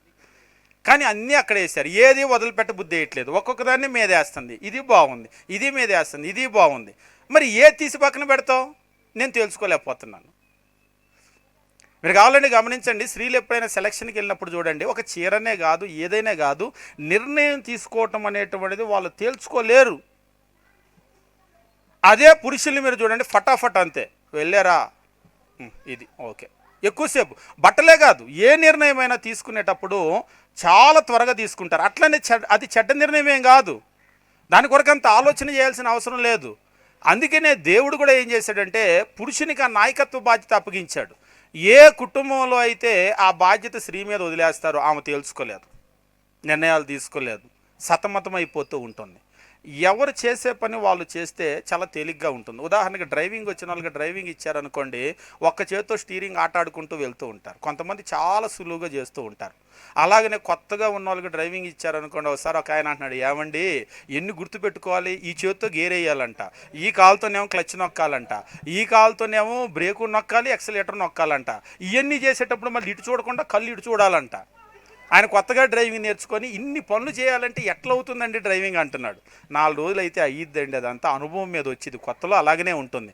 అంతేగాని గేర్ వేస్తున్నారు కదా అని గేర్ వైపు చూడొద్దు, క్లచ్ తొక్కుతున్నారని ఇటు చూడొద్దు, ఎక్సలేటర్ ఇస్తున్నారని ఇటు చూడొద్దు, ఇటే చూడండి, ఇటు చూసుకుంటా ఏ పని. అదే మీకు డ్రైవింగ్లో అనుభవం వచ్చేసింది అనుకోండి, ఆ పని చేయటం వాళ్ళకి చాలా సులువుగా ఉంటుంది, కళ్ళు మూసుకున్నట్లు వెళ్ళిపోతూ ఉంటారు. ఏ పని చేసే వాళ్ళకి ఆ పని చేయటం తేలిక. ముఖ్యంగా నిర్ణయాలు తీసుకునేటువంటి ఆ శక్తి కూడా ఎవరికి ఉందంటే పురుషులకు ఆ శక్తి ఉంది. దేవుడు అందుకనే పురుషుడిని నాయకుడిగా ఉంచాడు. ఆయన దగ్గర ఉన్నటువంటి ఆ శక్తిని ఉపయోగించకుండా ఇది నువ్వు చూసుకో అన్నారనుకోండి, ఆ కుటుంబం చాలా కుటుంబాలు ఏంటంటే ఆయన ఏమీ పట్టించుకోడు, అన్నీ మేమే చూసుకోవాలి, ఎంత కష్టపడుతున్నాను తెలుసా అని అంటారు. ఇక్కడ ఒక విషయం చెప్తాను, స్త్రీలు రోజు వంట చేస్తారు, ఎంత కష్టపడుతున్నామని నాకు అనిపించదు. ఒక్కరోజు ఆమె ఇంట్లో లేక ఆయన కనుక వంట చేయాల్సి వచ్చింది అనుకోండి, ఆ రోజు అది మార్చేసి అది తోమలేక పక్కన పెట్టి మాడిపోయిన గిన్నె, ఆ అన్నం మాడిపోయేదాన్ని తినలేక, ఆ తర్వాత టీ కాఫీ కూడా పెట్టుకోలేక, ఒకసారి ఒక ఆయన అంటున్నాడు, ఏమండి ఈ బియ్యంలో నీళ్ళు ఎన్ని పోయాలి ఎసరని అంటున్నాడు. ఎప్పుడు వంటగదిలోకి రాలేదు, నీళ్ళు ఎన్ని పోయాలో తెలియదు. అంటే నేను చెప్పాను, ఎప్పుడైనా జీవితంలో అన్నం వండారా అని. వండలేదు. అన్నం వండలేదు కాబట్టి ఈ పూటకి బయటికి వెళ్ళి తెచ్చుకోండి. ఇవాళ కొత్తగా ఏదో వండాలని ప్రయత్నం కనుక చేస్తే అవన్నీ అటర్ ఫ్లాప్లు అవుతాయి. అయితే మీరు ఎప్పుడైనా చూడండి, ఒక్క పూట ఒక రోజు వంట చేసుకోవాలంటే వాళ్ళకి చాలా కష్టం అనిపిస్తుంది. అదే పని వీళ్ళకి ఇవ్వండి, రోజు అవలేలుగా చేసేస్తారు. పొద్దున్నే లేస్తారు, వాళ్ళు అంట్లు తోమేసుకుంటారు, బట్టలు ఉతికేసుకుంటారు, వాళ్ళు చక్కగా వంటలన్నీ చేసేస్తూ ఉంటారు, పిల్లల్ని చూసుకుంటారు. పిల్లల్ని ఒక్కరోజు చూసుకోవాలంటే పురుషుల వల్ల కాదు. అరే మీ అమ్మ ఎట్లరా పెంచుతుంది అంటున్నాడు ఒకసారి ఒక ఆయన పిల్లోడితో, వాళ్ళ పిల్లోడితోనే, ఏంట్రా ఇంత అల్లరి చేసేస్తున్నావు, మీ అమ్మ ఎట్లరా తట్టుకుంటుంది అంటే ఆయనకు అప్పచెప్పి వెళ్ళారు బయటికి. ఈయన మొత్తం ఆ పిల్లలంతా చిందులేపిచ్చేస్తున్నారు ఆయనతోటి. నిజంగా కొన్ని కుటుంబాల్లో చూసినప్పుడు మనం, అది స్త్రీలు అనుకోండి, 365 రోజులు ఆ పిల్లలతోటి వాళ్ళు విసిగిపోతూనే ఉంటూ ఉంటారు. అయినా సరే వాళ్ళని పని చూసుకుంటూనే ఉంటారు. అంటే ఇందులో నేను చెప్పాలనుకుంది ఏంటంటే, దేవుడు ఎవరికి ఇచ్చేటువంటి స్కిల్స్ సామర్థ్యం వాళ్ళకి ఇచ్చాడు. నీకు కుటుంబాన్ని నడిపే సామర్థ్యం ఇచ్చాడు, అది నువ్వు నడుపు, నిర్ణయాలు నువ్వు తీసుకో, బాగా ఉంటుంది. వాళ్ళ మీద ఉండే పని వాళ్ళకు ఉంటుంది, వాళ్ళు దాన్ని బాగా చేయగలుగుతారు. అలా కాకుండా నాయకత్వం అనేటువంటి పని కనుక నువ్వు వదిలిపెట్టి నువ్వు స్త్రీ మీద వదిలిపెడితే వాళ్ళు చాలా నలిగిపోవలసినటువంటి అవసరం ఉంటుంది. అందుకని 23వ వచనం, క్రీస్తు సంఘానికి శిరస్సు అయి ఉన్నలాగున పురుషుడు భార్యకు శిరస్సు అయి ఉన్నాడు. కాబట్టి నువ్వు నీ యొక్క భార్యకు శిరస్సు నువ్వు నడిపించాలి, ఆమె నడవాలి. ఒక్కొక్క సందర్భంలో ఏంటంటే అసలు వాళ్ళే మేము నిర్ణయం తీసుకుంటామని అంటారు, మేము నడిపిస్తామని అంటారు. అది చాలా ఇబ్బందికరమైనటువంటి పరిస్థితులు ఎదుర్కొంటూ ఉంటాను. ఇందులో కొన్ని విషయాలు చెప్పి నేను ముందుకు వెళ్ళిపోతాను. అదేమిటి అంటే, నడిపించటము అంటే నియంతృత్వం కాకూడదు. ఎప్పుడు కూడా నడిపించడంలో 2 రకాలు ఉంటాయి. ఒకటి, నిర్ణయం వీళ్ళు తీసుకున్నా కానీ ఇష్టపడేటువంటి విధంగా ఉంటుంది, ఎదుటి వాళ్ళ అంగీకారము ఆమోదయోగ్యంగా ఉంటాయి.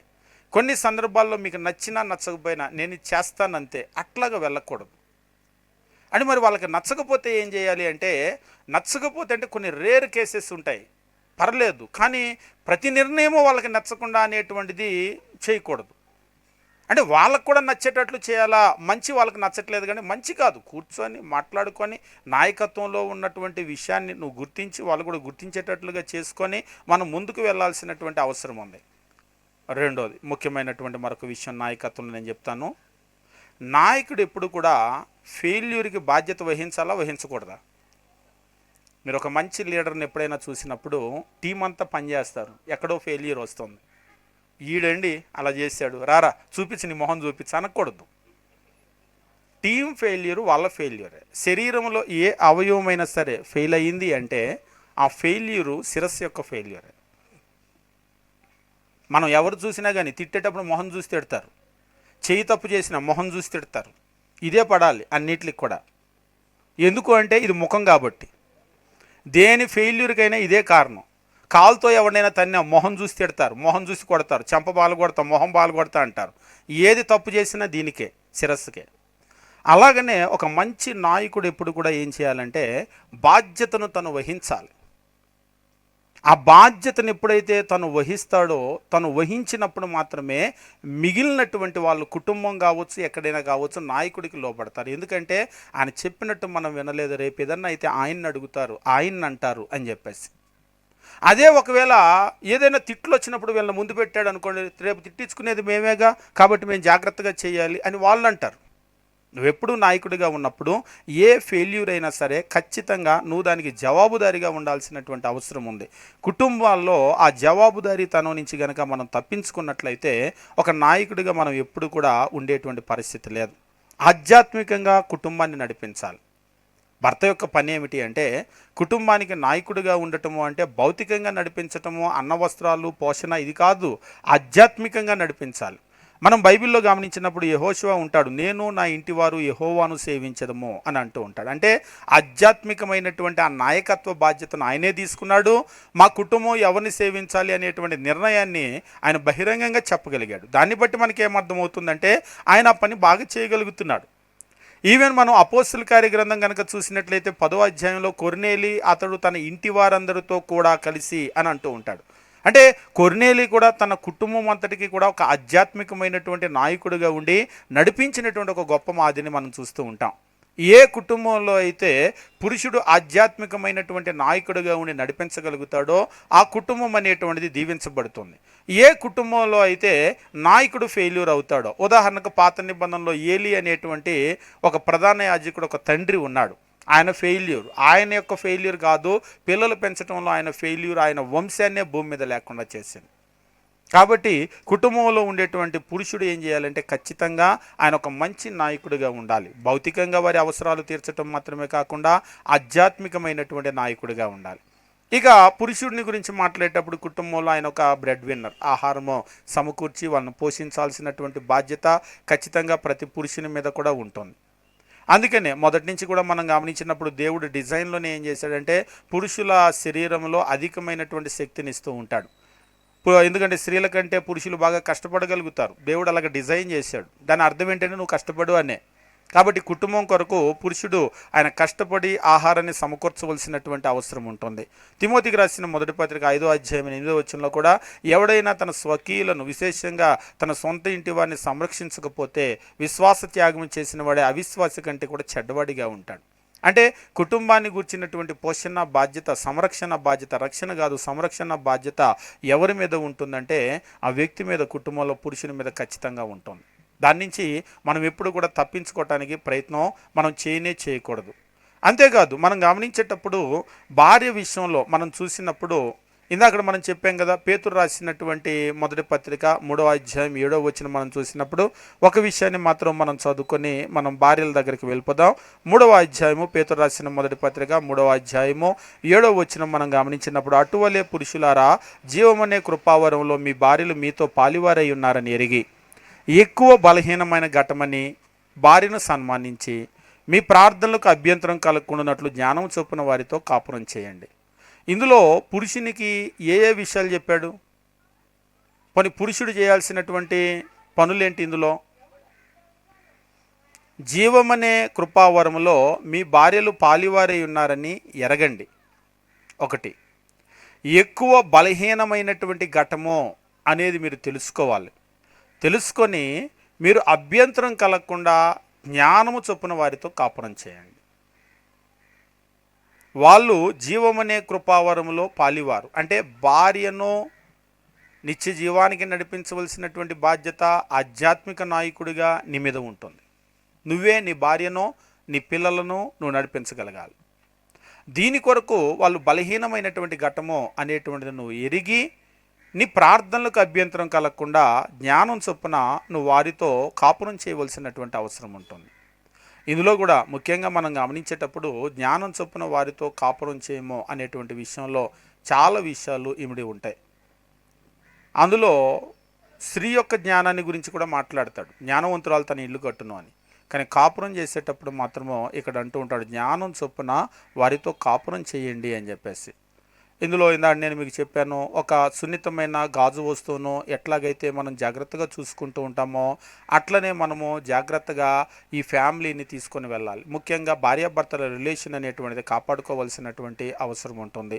అలా ఎప్పుడైతే చేయగలుగుతారో ఆ కుటుంబం అనేటువంటిది అది నిలబడగలుగుతుంది. ఎక్కడైతే మనం అలాగ చేయలేకపోయినప్పుడు ఏంటంటే కుటుంబం అనేటువంటిది ఫెయిల్ అయిపోయేటువంటి పరిస్థితులు మనం చూస్తూ ఉంటాం. పాత నిబంధన కాలం నుంచి కూడా మనం గమనించేటప్పుడు పురుషులు కుటుంబంలో ఆధ్యాత్మిక నాయకులు చాలామంది ఉన్నారు. ఇంటికి వెళ్ళిన తర్వాత ఒక చక్కటి మీరు అవగాహన ఏదైనా సరే ఒక అధ్యయనం చేయాలంటే అబ్రహాం విషయం చేయండి, ఇస్సాకు విషయం మీరు చేయండి, తర్వాత ఎల్కానా అనేటువంటి సమూయేలు తండ్రిని గురించి మీరు అధ్యయనం చేయండి. చాలామంది ఎల్కానా గురించి అంత బాగా చదవరు, కానీ ఎల్కానా గురించి అధ్యయనం చేయండి. ఏముంటుంది అధ్యయనం చేయడానికని అంటారేమో, ఆయన జ్ఞానం చొప్పున ఎట్లా కాపురం చేస్తాడో అక్కడ చెప్తుంటాడు. జస్ట్ ఒకటో అధ్యాయాలను, ఎక్కువ వచనాలు అవసరం లేదు, కానీ చాలా ఎమోషన్స్ అక్కడ ముడిపడి ఉంటాయి భార్యాభర్తల విషయంలో. అవి మీరు కనుక చదివినట్లయితే ఒక భర్తగా ఎట్లా ఉండాల్సినటువంటి అవసరం ఉంటుంది అనేటువంటిది అక్కడ అర్థమవుతూ ఉంటుంది. కాబట్టి జ్ఞానం చొప్పున వారితో కాపురం చేయండి అని అంటూ ఉంటాడు. ఇక భార్య విషయం కనుక వచ్చినట్లయితే భార్యకు ఎక్కువ సిలబస్ దేవుడు చెప్పలేదు, కొద్ది సిలబస్సే చెప్పాడు. నాయకుడిగా చాలా పాయింట్లు ఉన్నాయి, కానీ భార్య కనుక అయినట్లయితే మొట్టమొదటి విషయము చాలా ముఖ్యమైనటువంటి విషయం ఏంటంటే ఎఫెసీయులకు రాసిన పత్రిక 5వ అధ్యాయము 22వ వచనం మనం గమనించినప్పుడు ఇక్కడ తెలియజేస్తూ ఉంటాడు. 5వ అధ్యాయము 22వ వచనము, స్త్రీలారా ప్రభువునకు వలె మీ సొంత పురుషులకు లోబడి ఉండుడి. ఇదొక్కడు చేస్తే అన్నీ చేసినట్టే. ఇదొక్కటే, ఎక్కువేం చెప్పలేదు. ఒకసారి ఒకళ్ళు అన్నారు, మాకు కూడా అన్ని పాయింట్లు చెప్పండి అన్నారు. అన్నీ కాదు, ఒక పాయింటేనమ్మా మీకు, ఒక్కడు చేస్తే అన్ని చేసినట్టు. ఇక అన్నీ ఇందులోకి వచ్చేస్తాయి. ఇది కొంచెం కష్టంగా ఉంటుంది. మిగిలిన చెప్పండి అంటే అన్నీ ఇదే, ఇక అంతా ఇదే. స్త్రీలకు చెప్పినటువంటి విషయం ఏమిటంటే లోబడి ఉండండి కాదు, ప్రభువునకు వలె మీ సొంత పురుషులకు లోబడి ఉండండి, అంతే. ఒక్కటే మాట. కానీ అబద్ధం ఆడొద్దు, బట్టి పట్టాలంటే 6 నిమిషం కూడా పట్టదు, కానీ ప్రాక్టీస్ చేయాలంటే జీవితమే పట్టేస్తూ ఉంటుంది. ప్రభువునకు వలె లోబడి ఉండండి, పెద్ద సిలబస్ కాదు. దీన్ని ప్రాక్టీస్ చేయాలంటే ఒక జీవితం కూడా చాలదు. ఈ జీవితానికి ఎలాగ అవ్వలేదు, వచ్చే జీవితం ఏమన్నా ఉంటే చూసుకుందామంటే అది కూడా ఉండదు. ఒకళ్ళు అంటున్నారు ఈ జీవితానికి ఎలాగ అవ్వలేదని. వచ్చే జీవితం ఇంకా అది చాలా కష్టమైన విషయమే, అనుకున్నంత తేలికైన విషయమేం కాదు. అయితే ఇక్కడ ఒక విషయం ఉంది, ఏదైనా సరే నాకు రాదు అంటే రాదు, సైకిల్ నాకు రాదు అంటే రాదు, మోటార్ సైకిల్ నాకు రాదు అంటే రాదు. ఒకసారి ఒకళ్ళు అన్నారు, నువ్వెందుకు మోటార్ సైకిల్ నేర్చుకోలేదు అంటే నాకు సైకిలే రాదన్నారు. పోనీ సైకిల్ ఎందుకు నేర్చుకోలేదంటే కింద పడతానని నేర్చుకోలేదు. నిజంగా సైకిల్ అందుకనే చిన్న వయసులోనే నేర్చుకోవాలి. కింద పడ్డ ఎవరినైనా పట్టించుకోరు. ఇంత పెద్దోళ్ళమే ప్యాంట్ షర్ట్ వేసుకొని సైకిల్ కింద పడ్డాం అనుకోండి, ఇప్పుడు చాలా సిగ్గుగా ఉంటుంది. అందుకనే మనం ఎక్కం. చిన్నపిల్లలు లాంగ్వేజ్ త్వరగా నేర్చుకోవటానికి కలిగిన కారణం ఏంటంటే మంచో చెడో తప్పో ఒప్పో మాట్లాడేస్తారు. ఇంగ్లీషో ఏదైనా సరే అదే మనం అనుకోండి తప్పైద్దా ఒప్పైద్దా నవ్వుతారేమో. అందుకనే పెద్దోళ్ళకి స్పోకెన్ ఇంగ్లీష్ అంటే క్లాసులకు వెళ్ళి పుస్తకాల్లో రాసుకోవటమే కానీ మాట్లాడటం రాదు. పుస్తకాలు నింపేస్తారు. ఒకసారి ఒక ఆయన చెప్తున్నాడు, స్పోకెన్ ఇంగ్లీష్కి ఇప్పటికి 3 సార్లు వెళ్ళాడంట. 3 సార్లు వెళ్ళాను కానీ నాకు మాట్లాడటం రాలేదండి. నేను చెప్పాను, స్పోకెన్ ఇంగ్లీష్ అంటే మీ బ్రెయిన్కి నేర్పించటం కాదు, మీ నాలుకకి నేర్పించాలి. ఇంగ్లీషు మీ బ్రెయిన్కి వచ్చు, ఇంగ్లీష్ మాట్లాడితే మీకు అర్థమైద్ది, ఇంగ్లీష్లో మీరు లెటర్ బాగా రాస్తారు. కానీ ఇంగ్లీష్ మీకు దేనికి రాదంటే మీ చేతికి రాయటం వచ్చినట్లుగా, మీ చెవి విని బ్రెయిన్ అర్థం చేసుకున్నట్లుగా మీ నాలుకకి రాదు. కాబట్టి మీకు సమస్య ఎక్కడుంది? నాలుక దగ్గర ఉంది. నాలుక దగ్గర ఉన్న సమస్యను ఇంకో పుస్తకం రాసుకుంటే నాలుక రాదు. కాబట్టి మీరేం చేయాలంటే నాలుకతో మాట్లాడటం మొదలు పెట్టండి. ఎప్పుడైతే మీరు రోజుకు ఒక గంట మాట్లాడతారో అది వచ్చేస్తుంది. కాకపోతే ఈ వయసులో మాట్లాడలేవు, సిగ్గు మనకి. ఏం బ్రదర్ అలాగే తప్పులుగా మాట్లాడుతున్నారు అని అంటారని సిగ్గు. ఆ సిగ్గు పడకుండా ఎవరైతే సైకిల్ ఎక్కి కింద పడతారో 4 సార్లు పడ్డ తర్వాత 5వ సారి వచ్చేస్తుంది ఆటోమేటిక్గా. అంటే ఇక నేను చెప్పాలనుకున్నటువంటి విషయం ఏమిటి అంటే దేన్నైనా నాకు రాదు అంటే రాదు, విధేయత కూడా నాకు రాదు అంటే రాదు, లోబట్టం నాకు రాదు అంటే రాదు. నేను ప్రాక్టీస్ చేస్తాను. ఇవాళకే పర్ఫెక్షన్ రాదు. Practice practice practice. ఎప్పుడైతే మనం దాన్ని ప్రాక్టీస్ చేస్తామో, ఎందుకంటే భార్యాభర్తల బంధంలో ఇప్పటిదాకా కూతురుగా ఉన్నటువంటి, కుమార్తెగా ఉన్నటువంటి ఒక ఆడ మనిషి ఇప్పుడు కొత్తగా ఒక రోల్లోకి వచ్చింది. ఈ రోల్లో ఒబీడియన్స్ అనేటువంటిది ఇంట్లో నాకు ఎవరు చెప్పలేదు అంటారు. అలాగా ఇంట్లో నా చేత ఎవరు వంట చేయించలేదు అంటారు. ఇంట్లో అలా కాదంటారు. అప్పుడు నువ్వు కూతురివి, ఇప్పుడు నువ్వు భార్యవి కదా, ఇప్పుడు నువ్వు ఒక ఇంటి కోడలివి కదా. నువ్వు అప్పుడులాగా అంటే నువ్వు అప్పుడులాగే ఉండాలి. మరి పెళ్ళి ఎందుకు చేసుకున్నావు? పెళ్లి చేసుకోగానే నీ రోల్ మారిపోయి ఏంటంటే ఇప్పుడు నువ్వు ఒక భార్య అయ్యావు, ఇప్పుడు నువ్వు ఒక ఇంట్లో ఒక కోడలు అయ్యావు. 4 రోజులైతే ఒక తల్లికి నువ్వు ఒక బిడ్డకు తల్లివి అవుతావు, ఒక అమ్మవు అవుతావు. కాబట్టి ఇప్పుడు నువ్వు ఖచ్చితంగా ఈ రోల్ నువ్వు పోషించాల్సిందే. పోషించాలి అంటే నువ్వు ఖచ్చితంగా నేర్చుకోవాలి. అందుకని అంటున్నాడు, మీరు ప్రభువునకు వలె మీ సొంత పురుషులకు, సొంత పురుషులు అంటే అద్దె పురుషులు ఉంటాడా అన్నాడు ఒక ఆయన. సొంత అద్దె అంటే అది కాదు. సొంత పురుషుడు అంటే భర్తను గురించి మాట్లాడుతున్నాడు. ఇక్కడ ఒక పెద్ద సమస్య ఉంది. కొంతమంది భర్త చెప్తే వినరు కానీ బయట వాళ్ళు చెప్తే వింటారు. సిస్టర్ అలా కాదండి అని చెప్తే, మీరు చెప్తే కరెక్ట్గానే చెప్తారండి, మా ఆయన అలా చెప్పడండి అంటారు ఒకరు. ముందు అసలు మీరు వినాల్సింది ఎవరి మాట అంటే సొంత పురుషుడు మాట వినాలి. ఇంట్లో ఆయన కాఫీ పెట్టమంటే ఇప్పుడు పిల్లల క్యారేజ్ కుదరదు కాసేపు ఆగా అంటారు. బయట నుంచి గెస్ట్ వస్తారు, అన్నయ్య గారు కాఫీ పెట్టమంటారా అంటారు. ఇప్పుడు ఆ క్యారేజ్ కడుతూనే ఉంటారుగా. పెట్టమ్మా తల్లి, నువ్వు కాఫీ బాగా పెడతావు అంటే అట్లా వెళ్ళి కాఫీ తెస్తారు. అందుకని మాకు తెలిసిన ఒక సహోదరుడు ఉన్నాడు, ఆయనకి ఇంట్లో చికెన్ తినాలనిపించింది అనుకోండి, చికెన్ చేయంటే ఇవాళ అవ్వదు నాకు అని అనిద్ది. అందుకని ఒక బ్రదర్ని పట్టుకెళ్తాడు ఫోన్ చేసి, ఆ ఇంట్లో ఆ బ్రదరు భోజనానికి వస్తానంటున్నారు, చికెన్ అయితే మరి తనకి ఇష్టం కదా అంటే, పర్లేదు రమ్మనండి నేను వండుతానుగా అనిద్ది. తీసుకొని వెళ్తాడు. నేను రానంటే, బాబు ఇంట్లో చెప్పాను నేను తింటాను, నా కోసం నువ్వు రా. ఒకసారి ఇలాగనే రొయ్యలు కావాలని ఫోన్ చేశాడు. బ్రదర్ నాకు రావటానికి కుదరదండి, వెళ్తానంటే, నీ కోసం కాదు నా కోసం. అయితే మీరు వెళ్ళండి అంటే, నేను వెళ్ళటం కాదు నువ్వు రావాలి. నిజంగానే ఒక్కోసారి మనం గమనించినప్పుడు భర్తకి చేసి పెట్టాలి అంటే మాత్రం ఇప్పుడు అవ్వదండి. పిల్లలండి, ఉదయం అండి, క్యారేజ్ అండి, అలసిపోయానండి. అదే పరిచయం బాగానే చేస్తారు. మళ్ళీ ఇంకెవరన్నా గెస్ట్ వచ్చారనుకోండి, ఇమ్మీడియట్గా అట్లా పెడుతూ ఉంటారు. కానీ మనం ముందు లోబడాల్సింది ఏంటంటే ప్రభువునికి వలె సొంత పురుషులకి. ఇక్కడ చెప్పకూడదు కానీ ఒక విషయమో, ఎక్కువగా ఇంట్లో నైటీల మీదే ఉంటారు. నైటీల మీదే పురుషుడు చూస్తూ ఉంటాడు. అలాగనే బయటికి వెళ్ళేటప్పుడు మాత్రం బాగా రెడీ అవుతూ ఉంటారు. ఇక్కడ పురుషుని దగ్గర ఉండవలసినటువంటి అందమేమో నిర్లక్ష్యం చేస్తూ ఉంటారు భర్త దగ్గర. కానీ లోకంలో సమాజంలోకి వెళ్ళేటప్పుడు మాత్రం బ్రహ్మాండంగా రెడీ అవుతూ ఉంటారు. అంటే బయటికి వెళ్ళేటప్పుడు రెడీ అవ్వటం తప్ప అంటే తప్పేమి కాదు. బయటికి వెళ్ళినప్పుడు మనం ఖచ్చితంగా అలా ఉంటామో. కానీ సొంత పురుషుడు ఎవరైతే ఉన్నారో అక్కడ అలంకరించుకోవాల్సిన అవసరం ఉంటుంది. సంఘము కూడా క్రీస్తు అనేటువంటి పెండ్లి కుమారుడు కొరకు అలంకరించుకుంటుంది. పెళ్లిలో కూడా అంటే ఇక్కడ నేను ఎట్లా చెప్తే బాగా అర్థమైద్దాము. పెళ్లి కాకముందు మాత్రం బాగా రెడీ అవుతారు వాళ్ళు ఒకరిని కలుసుకోవటానికి. పెళ్ళి అయిపోయిన తర్వాత మాత్రం ఇంట్లో మధ్యాహ్నం 11 దాకా స్నానం చేయరు. ఏంటంటే పనులన్నీ అయిపోయాక స్నానం చేస్తారు కొంతమంది. మీరు కొన్ని కుటుంబాల్లో కనుక గమనించినట్లయితే ఇది ఒక పెద్ద సమస్య. పొద్దున్నే లేచి జడేసుకోండి, స్నానం చేయండి, స్నానం చేసి వంట మొదలు పెట్టండి అన్నా కానీ ఒకసారి ఒకళ్ళు అంటున్నారు, ఇవన్నీ మీరు చేస్తే తెలిసిద్ది, అంతా అయిపోయాక చెమటలు పడితే మళ్ళీ స్నానం చేయాలని. అంటే ఇక్కడ నేను చెప్పాలనుకున్న విషయం ఏమిటి అంటే ఖచ్చితంగా కొన్ని నియమాలు మనం పాటించాల్సిందే. అవి కొన్ని మనం నిర్లక్ష్యం చేయడానికి కుదరవు. అవి చాలా పెద్ద దూరం తీసుకొని వెళ్ళిపోయి చాలా అనర్థాలకు దారితీస్తూ ఉంటాయి. ఇక అయ్యని నేను మాట్లాడను. పురుషుని దగ్గర భార్య ఖచ్చితంగా అందంగా అంటే లేని మేకప్ వేసుకోమని నేను చెప్పట్లేదు. మళ్ళీ మీరు అందంగానే అన్నారు బ్రదర్ మొన్న తెలుసా అని చెప్పేసి మీరు అట్లేమి వెళ్ళొద్దు. మేకప్ల గురించి నేనేం మాట్లాడటం లేదు, అలాంటివి ఏమి వేసుకోమని నేను చెప్పటం లేదు. దేవుడు మనకి ఇచ్చినటువంటి ఏదైతే ఉందో అందులో మనము అందంగా ఉండవలసినటువంటి అవసరం ఉంటుంది ఖచ్చితంగా. అలా ఎప్పుడైతే ఉంటుందో భార్యాభర్తల బంధం అనేటువంటిది చాలా బాగుంటుంది. లోబడటం కూడా సొంత పురుషుడు అని చెప్పేసి అన్నాడు. అక్కడ చాలా బాగా మనం అదేమి ఒక రాత్రికి రాదు. ప్రాక్టీస్. అందులో కూడా కొత్తగా వివాహం అయినప్పుడు లోబడేటువంటి విషయంలో వాళ్ళు కూడా కొత్త కదా, లోబడరు. అది పురుషుడు కూడా అర్థం చేసుకోవాలి. కొత్త రోజులు కదా, ఇప్పుడే నేర్చుకుంటున్నారు. కొంతకాలం అయితే బాగా నేర్చుకుంటారు, కొందరు ఎంతకాలం ఉన్నా నేర్చుకోరు, అది వేరే విషయం. కొందరు ఏంటంటే కొత్త కాబట్టి నేర్చుకొని కొంతకాలానికి సరవుతారు. ఇందాక నేను చెప్పినట్టుగా పిల్లలు పుడితే కూడా కొంతమంది నేర్చుకోరు. ఒకసారి ఒక ఆమె అంటుంది, ఆయన్నే తగ్గమనండి అంటుంది. సరే అమ్మ, ఆయనే తగ్గుతాడు, ఆయన కూడా అంటున్నాడు సరే అని అంటున్నాడు. నిజంగా కొన్ని కుటుంబాలు అయితే నోరు మూపిచ్చేస్తారు ఆయన్ని.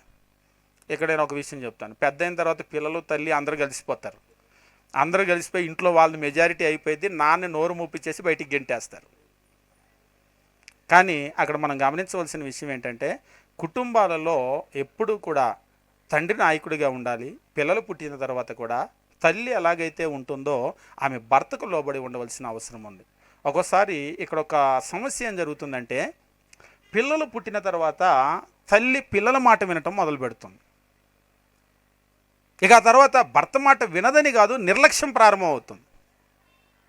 నిర్ణయాల విషయంలో కూడా పిల్లల విషయాల్లో నిర్ణయాలు తీసుకుంటూ ఉంటారు. కానీ భార్యకు శిరస్సు భర్తే, పిల్లలు కాదు. కొడుకైనా కూతురైనా వాళ్ళు తెలివిగల వాళ్ళైనా స్మార్ట్ అయినా చదువుకున్నా, నాకంటే కలెక్టర్ బుర్ర బాగుంటుంది కానీ నా శరీరానికి ఇచ్చింది ఈతాలే, నేను ఈ తల మాటే వినాలి. మీకంటే తెలివిగల ఎవరే ఉంటారు కానీ మీ శరీరం మీ తల మాటే వినాలి, శిరస్సు మాట. అలాగనే కుటుంబంలో పురుషుని మాటే మనము శిరస్సుగా మనం తీసుకోవాల్సినటువంటి అవసరం ఉంటుంది. అక్కడ ఎప్పుడైతే ఒక లోపం అనేటువంటిది జరుగుతుందో ఆ తర్వాత కుటుంబంలో నాయకత్వ బాధ్యత నుంచి అతన్ని పక్కకు తోసేస్తారు. ఈరోజు కొన్ని కుటుంబాల్లో జరుగుతుంది.